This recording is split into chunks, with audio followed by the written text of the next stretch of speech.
What is up, guys? Welcome back to another casted game. We're on the 1 vs 1 ranked quick search ladder, and we found ourselves a pro game between Carp and Kevin, spawning to the west of the map in the colour blue, playing it as a French. It is Royal Clan's very own Carp. Opponent today, it is Kevin, also known as Kevin Italien, playing as a Japanese, spawning to the east map in the colour red. It's great to see Kevin playing again. One of those players who, for the last couple of years, could spend a whole week, weekends, days, endlessly grinding games against some of the game's very best players, always willing to be a sparring partner, always willing to play, always willing to kind of improve, and has taken some big dubs recently. Definitely got a victory over Revnak, I think as even today. So some games go his way, some games go against him on other days. I might have actually mixed up games and days together for, well, the opposite of dames. I said gays instead. Oh well. Just too busy thinking the words I'm trying to speak. But what I am trying to say though is that Kevin is back. He means business. He's playing at a really solid level. It's really exciting to watch his gameplay. But problem for Kevin though is he's playing Japan on the quick search ladder, which is usually code for "Are you mad, bruh?" Japan is a decent civ. It's about an average civ, maybe slightly below average, and I think at the top elo level that difference becomes exaggerated. Carp, meanwhile, is playing as French, and as far as I'm aware, France is one of the best civs in the game at the moment. Super solid, going for a 12-10. Look at this momentum he's got. Final villager trained only down by 100 food. Will be aging up in about 2 minutes and 15 seconds. Really good. He's on the map. He's got a trading post. He's got XP. He's got a native scout. He's got some good treasures. He's got everything he wants to do. He's a man with a plan, and it's good to see. And Carp is definitely a fast industrial enjoyer. He's also a native enjoyer. He enjoys playing any strategy which isn't classed as meta, whether it's tower defense, FI, Nats, sure, whatever. Carp's down for it. And have a look at his deck today. Oh, it's a native deck. Nat Combat, Anshan Regime, Nat Combat, Native Treaties, Wilderness Warfare, cheaper Nats, Blood Brothers, 25 Purple Allies. That's awesome. Basically, everything in this card is native focused. And natives today, Crees and Hurons, which is they always spawn on this map. So, which I like. Sometimes once you get to that point, knowing what units or what natives spawn on what map, you can kind of formulate those plans in your head in the first age before having to kind of scout and check. And Carp always knows. Well, every player should know you always get a Cree in base, and these Cree, if you don't know how to go over here to check the native TP, have the Cree Courrier des Bois, which is the French villager, but everybody has access to 5 of them. They do cost population, they do cost same amount of food, they do gather the same, they are the same units, but the really important thing is that most civs have access to this and kind of have access to a pseudo second town centre for 200 resources. It's really strong.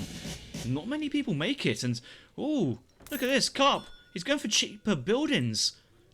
He's going for cheaper buildings as his first technology, and I think the price this is 175 food and coin, which makes another nature. Oh my, I'm way off.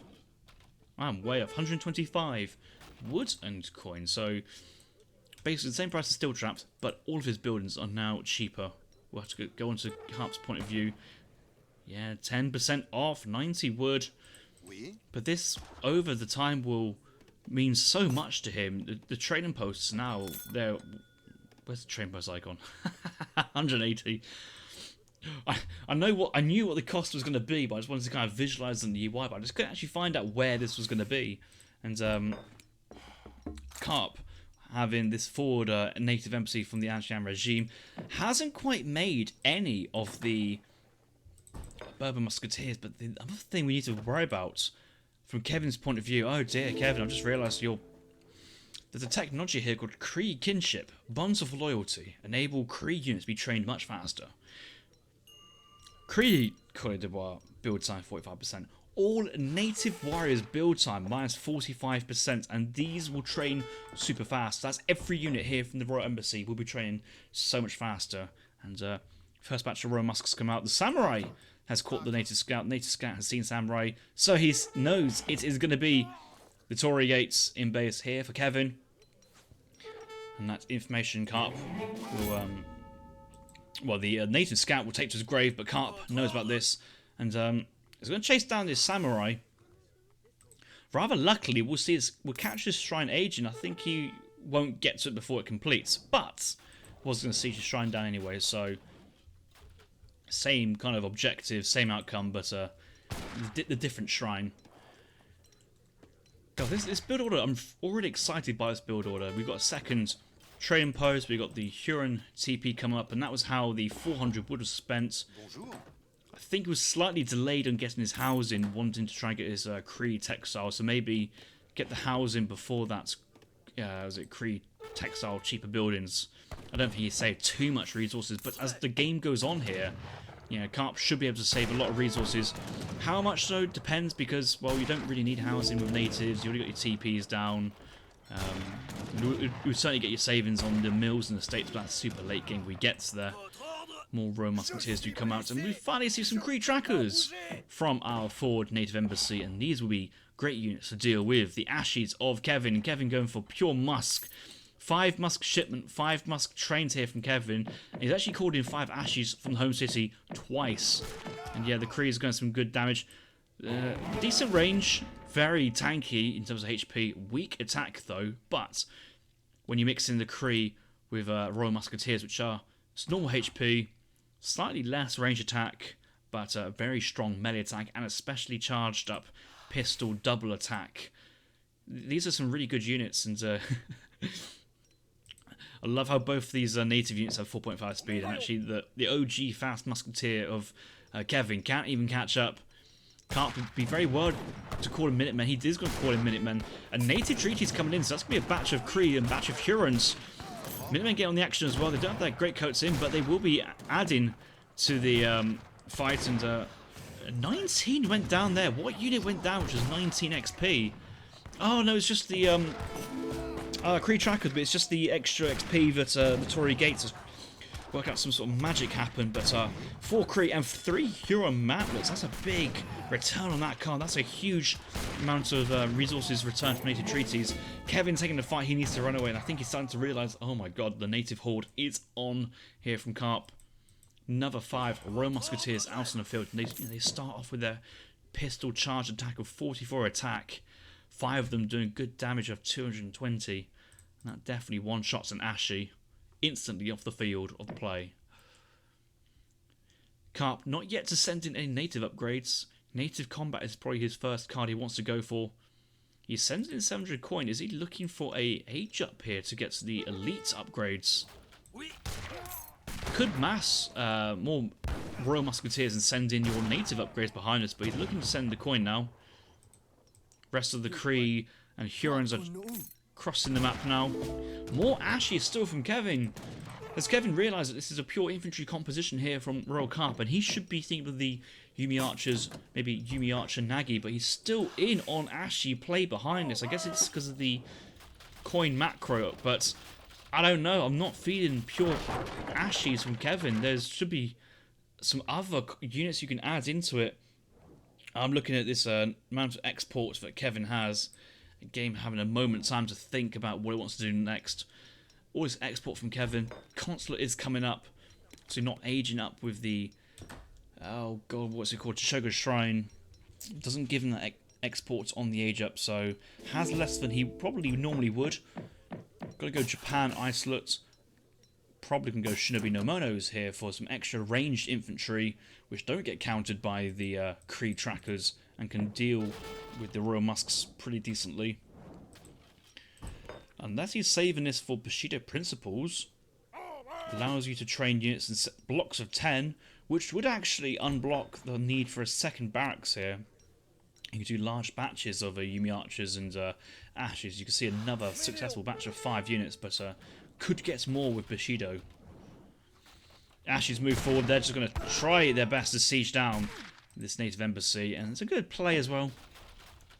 The only problem is it only costs 100 wood. It's really not a big thing for Carp to replace, and actually on his on his technology, it's only going to be 90 wood to replace this as well. Oh, the reinforcements here from Carp, they're going to come on the backside. Carp sends in 700 coin. He's got 500 coin chilling, but I don't know what he's wanting to spend this coin in. They're just kind of sat there awkwardly. And he's not combining this with a 600 coin shipment. Kevin is just going to run away from this, but if there's a fight he wants to take, there's an opportunity now while Carp is away from reinforcements. Native Embassy does come up in the end. Oh my god, these Huron Mountains, they are so effective at killing infantry. High HP, decent attack, high range resist. They're like CDBs on steroids, essentially. That's how you want to think about them. And Nagis do get villagers into the TC, but I think Kevin's realised that you can't win this with his unupgraded Ashigari Musketeers. Yes, they have decent attack, thanks to the Japan isolation, but without Ashi attack. And I think more importantly, without Yumi Archers and Nagis to really assist this fight, Kevin's kind of, he's keeping the shrines alive. He's cordon 5 shrine again a second time, and looking to kind of get those out on the map. His shrine count's looking rather low actually in terms of total population, and trying to get the shrine as close as possible to the ice. But little does he know, you can actually build a shrine right there. That's snow. That tile right there is snow. We'll come check on that later. You can kind of see from you can kind of see on the mini map actually what is snow and what is ice, and the color gives it away. Kevin now sending in 600 coin for the second time, but looking to age on this behind. Carp's economy looking really good. He's 34 CDBs, but it does include 5 Kree couriers, which I think is included in total.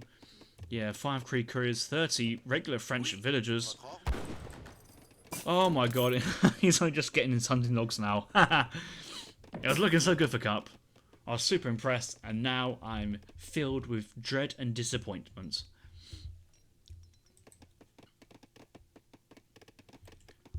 Carp is now sent in Native Warrior Combat, still has 20% Native Warrior HP and a 10% Native Warrior Combat still to push through. So these units are just getting stronger and stronger the longer the game goes on.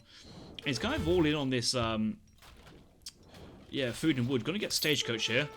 1 TP likely to go down, but I don't think it's going to put him off researching the remaining. Hurons and Musk chasing down some Nagis will siege from shrines. Huron Mountains are, they're classed as kind of siege units, and these are great for taking down shrines. 51 base siege, and just 14 of them out on the map. Might be worth. Okay, Carp has double Huron, so he has got a very strong build limit for those. You can increase it much, much further with the Huron Sun Ceremony. I'm unsure if it increases for both native hosts. I think it only affects one, let's say. So, let's say it's a build limit of 20. I think go to a build limit of 40, which is still absolutely insane in terms of the amount of natives you can train from one set of posts. Nagis getting some big picks there. 2 CDBs going down. The Royal Musks chasing behind.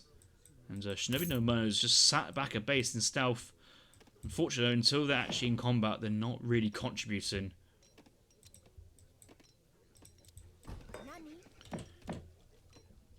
How much is a shrine these days? 125 wood. He's close enough. Yeah, look at this. You can get a shrine on this. This is snow. Yeah, and there's snow right there as well. Yeah. If you know, you know. If you don't know, you don't know. And yeah, now you know. You can put build on snow, but not on ice. Kevin aged up to the 3rd age, and there's going to be a flaming arrow push, and the Huron Mounts here from Carp are just going to dive straight into Kevin's base, hoping to take down the town centre. And actually, if this goes down, trouble here for Kevin, because there's no more shipment points, unless the Daimyo in Age 2 counts as one. It does count as one, so no real threat of Kevin being caught short. This TC will go down. 22 fields will come out. So actually quite a lot of villagers tanking behind this, covering up the Ashes behind. Vet Ashley, 2 flaming arrows will come up from the Daimyo behind, and these guys super strong now with Daimyo boosted. Japan concert, disciplined Ashley. No Ashley upgrades. I think Carp needs to kind of hightail out of here. He's overstaying his welcome.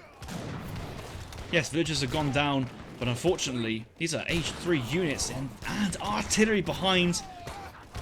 You'd think that the Hurons would kind of somewhat not deal, but absorb the flaming arrows, but no, they take full bonus damage here from the flaming arrows. 88 with a ×3. And that army from Carp has quickly gone from many units to, oh my god, where the hell is army gone territory. But never fear, in comes Team Native Combat, Native Musks being trained, more Huron Mantlets, and soon we should be thinking about the Huron trade dominance. 400 wood, 400 coin for some more Huron Mantlet, big button, and actually is cost effective to go into that when he can afford the resources to do so. The Daimyo has been the game changer here from Kevin, allowing those flaming arrows to pop behind. Nagi's going to be trained, and oh, what's happened here? Orchard, Orchard rickshaws have gone forward, and Carp would love to try and kill those, but I don't think he can quite get onto it. But he's closed the distance. But there's 2 flaming arrows on top of each other. He's trying to, but the man's just still getting picked up behind. A batch of crossbows came out earlier in the game. They're doing massive damage. They've done a lot of work, but could have had all these native upgrades just that 1 card earlier. Carp still start making Huron Mantlets, Royal Musks and Creeds, and he just needs to kind of try and remass, and I think he might need to fight with his Cree CDBs as well. Please tell me he has. He does. Oh, he does. He never trained. He never got Native Warrior build time, and I think that would be such a game changer there for Carp. As soon as you get those resources invested, the faster they hit the board, the better. For purposes, these are veteran units, and the difference between these units is not as much as you think. Carp's units are stronger, I will say that. Carp's units are stronger, but he's struggling to hold a mass of them. Villagers being pushed back, and Vils and the coin mine being taken down as well. Come on, Carp, we believe. We believe in the native magic. And I think the lack of 600 wood here in a native deck is really showing through. You do have to question sometimes why a card like I mean, every card here has its place. Every card does have its place here. I can't really argue with it. Maybe if you're being really picky, why 8 bows here instead of 600 wood? But okay, now the Royal Musks out on the map. Raiden, Vils go down. And this is quite nice because, oh, the Shinobi no Mono is finally coming from the stealth, and after all this time making an appearance, Kevin's forgot about these completely, but now it's time for the AFK raid. French musketeers are just now moving around trying to raid. Out comes Daimyo Masamune, but that's going to get taken down. I think Daimyo Mototada has been taken out a long time ago. Where's this come from? Oh, he just brought it back. Or never lost it in the first place. Ah, of course. So he aged up with this Daimyo. He didn't send it. He aged up with the Daimyo with the Shogunate, or trains the Daimyo from the Shogunate. Ah, we're still learning. We still learning the game. one year at a time. Musk's going for a backdoor raid, and many of these Vils will get killed. Actually, they resist the super pistol attack, but still 27 range. These are Vils going to get one-shot killed, and more importantly, is bringing the entire Japan army back into base. Kevin's only on 33 villagers, and yeah, he's training the Kree CDB, but this is time that Carp is desperate to have, and desperate to make the most of. These flamed arrows so far found a field day, but Carp on 36 CDBs, really good. And you remember the quality of his units as well, super strong. The only problem is he still hasn't really got an answer to kill a flaming arrow.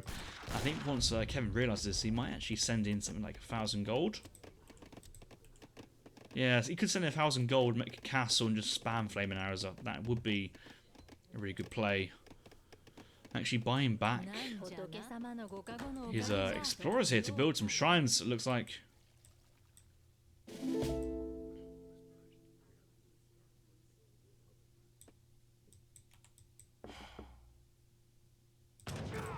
That big button for Carp is actually starting to look rather good now. 9 Huron Mountains for 800 res.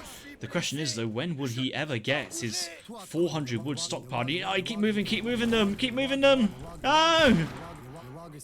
Uwagaste. Oh, this is so painful because is he gonna try and bait them across and then like move in with the musks for a... Oh my god, Morphill's going down here. Carp is just raiding and being annoying, and yeah, Kevin's had to pull back his musks. He has to deal with this. He can't just keep losing vills down to... Well, he's got 46. He sent in 7 vill twice, which is 14 villagers for those who can do maths. 16 villagers for those who can't do maths.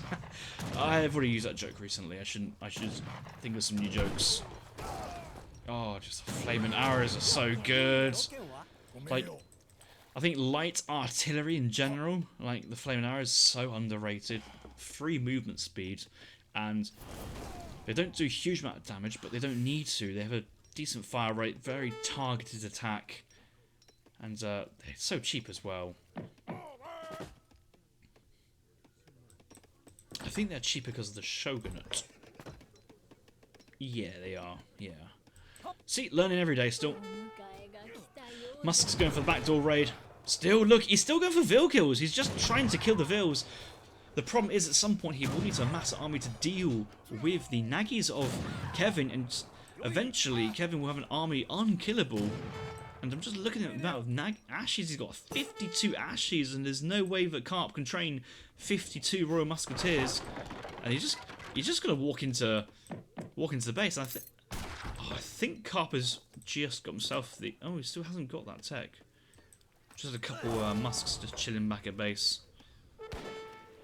Yeah, he's just fully spamming the any resource he can get. He's gonna try and get this. This is another Huron. It's not the big button. Carp's winning our hearts, but I think he's in big trouble now.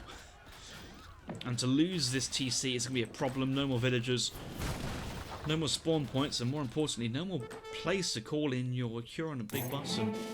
They wouldn't. They need somewhere to arrive and pop from, and unfortunately you can't send them to a boat. Flaming arrows, how are they still alive all this time? If one of those flaming arrows went down, I think this might have gone differently, but Kevin's weathered the storm, and well, it turns out you can just make full ashes into Royal Musks, Huron Magnets, and Creed Trackers.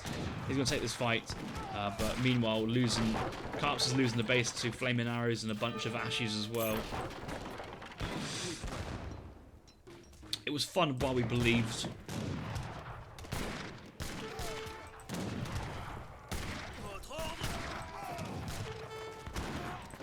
Ashes are just so good, aren't they? They're so good. He's still not yet sent in an Ashy upgrade. Missing Ashy HP melee as well, and Ashy attack still to come in. Carp did try to caravel to pick up those Age 1 fishing boats, but they've certainly paid off very nicely. Carp he's still training those units. He still believes. He believes in the comeback. He believes in the mass. And okay, he hasn't quite got an outpost down.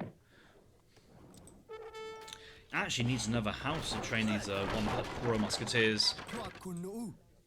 And Benkei has gone down. I'm not going to bother trying to pronounce that one. Too many syllables for me at this time of the game.